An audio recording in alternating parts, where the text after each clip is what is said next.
to 100 victory here for the Celtics. You saw the steal from Jaylen Brown. He had an incredible night. 36, 10 rebounds, 5 assists as we welcome you to Celtics Post-Game Live. Kayla Burton, Eddie House with you. Eddie, I mean, from Kristaps Porzingis going out with the blood coming down the face to Jaylen Brown having his big night to no Jason Tatum missing his first ever post game in the postseason. But Jaylen Brown was just incredible. Yeah, he was incredible, and he needed to be tonight because he knew that he was going to have to carry some of the burden that Jason Tatum brings to, you know, and that 10 rebounds is big to me. That means he was engaged. He had 5 assists. But then on top of that, the 36 points, I thought he was just aggressive. I felt like at times when he felt he had the mismatch and when it were certain situations to where you're looking at the game and like, well, we need a bucket right now.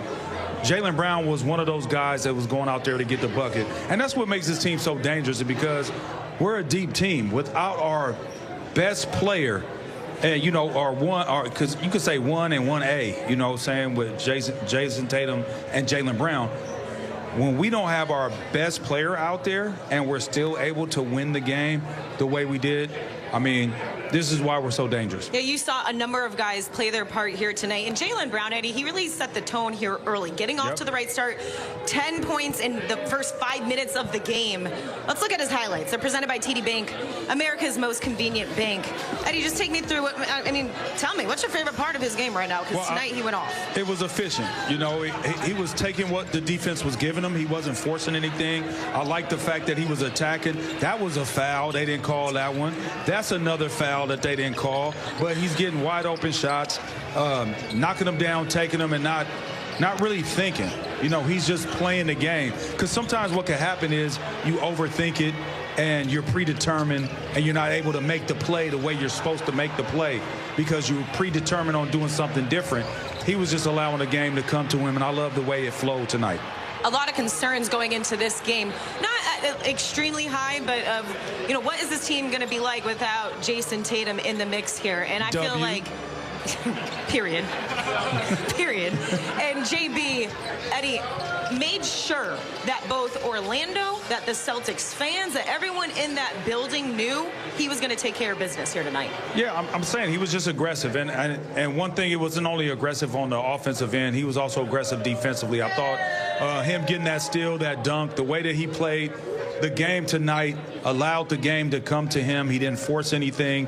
He took what the game gave him. He read the game the right way from start to finish. And the start was to be ultra aggressive, right? That was the start of the game. Let me be ultra aggressive in tonight for the start of the game. And then he was like, okay, I'm gonna let other guys get off. You know, Peyton Pritchard was able to get off. Kristaps Porzingis was able to get off. So those are the things that, reading the game of basketball, as the maturation, you know, that we talk about Jason Tatum all the time. Jaylen Brown is definitely matured the same way. The amazing thing is, too, before that steal, he didn't get a foul call. That could have been called a foul, and he makes that hustle play, gets the steal, gets the crowd on their feet with that slam dunk, and just reminds everyone, hey, this is my type of night. Another guy who got the crowd on their feet was Kristaps Porzingis. 20 points, 10 boards. He was plus 13. He got stitches midway through the game. Let's listen to KP postgame with Abby Chit. Kristaps, the legend grows. 5 stitches to close that gash in your forehead. How are you feeling? You all right? Yeah, I'm all good, of course. Just funny, just back-to-back, no, so close. Again, stitches, but whatever it takes. Was it that painful, or was there just a lot of blood? Say again, sorry? Was it that painful, or was there just a lot of blood? I think it looked worse than it felt. The nose one, actually, I was like, woo, I got hit pretty good. But this one, it was a quick flash, you know, and I looked at my hand, it was full of blood, and again, had to get some stitches. Once again, you got your WWE moment. Congratulations. This game was physical from the jump, though. What got you finally going in the second quarter? Yeah, I think that's how they're going to play the whole series. They're going to try to muck it up. It's going to be borderline fouls all the time. at the end, you know, we're gonna have our runs. We're gonna have guys hitting big shots, making runs, and we're gonna show that we believe that we're the superior team.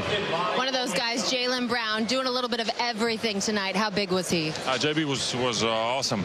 I think he's also maybe leading up to the postseason didn't have the best rhythm, no, because he was dealing with his knee and stuff. But I think now he's starting to get back in his rhythm again, and we can see how dominant JB is, and we just want to open the court for him and let him go to work. Finally, Kristaps, you guys take a 2-0 series lead, but what does it mean to get this one without Jason Tatum? No, it's huge. It's huge. You know, we know he really wants to be out here, but that's the greatness about our team, the depth that we have, you know, and guys are willing to step up in these moments and still win these hard-fought games. No question. Congratulations. Thank you. Thank you very much. Congratulations. Thank you. Cool to see Jason Tatum on the bench, fist pumping, standing up for his guys, even though he wasn't there physically out there on the court. But Eddie, let's talk about the blood. The blood coming down the face. This is not KP's first rodeo with this instance. And what do you call him? The man of the people? The people's champ. People's champ. For a reason. He's the people's champ. You see every time he comes into the game or he comes out of the tunnel, everybody goes crazy for him. When he's on the road, everybody goes crazy. He makes a little round to say what's up to everybody that is out there in green. And he was balling. And so what I'm looking at is, at some point, we might have to draw some blood. I'm sorry, I don't want to say that we need to be doing that like that, but at some point, we might need to draw some blood because, like he said, I'm going to say it for him. He's like, borderline fouls. Nah, KP, they hacking out there. They are out there hacking them. The blood is showing. And they not calling the fouls, and so if they not calling the fouls, we going to hack too. If that's what we own. So I'm just saying. So, you know, enough is enough. Enough is enough. You actually called it game one, prior to game one. You said you put up your shoe on the counter and said, hey, we out for blood, right? Yeah, Not this kind of blood, but this is what it is right now. It looked like Orlando was the team that's out for blood. Because they really drawing it right now. And we just got to, I think we just got to protect ourselves at the end of the day. That's what it is. They out there hacking. That's the only way. They got to muck up the game. We got to understand that. And the game within the game is cool. I understand that part, too.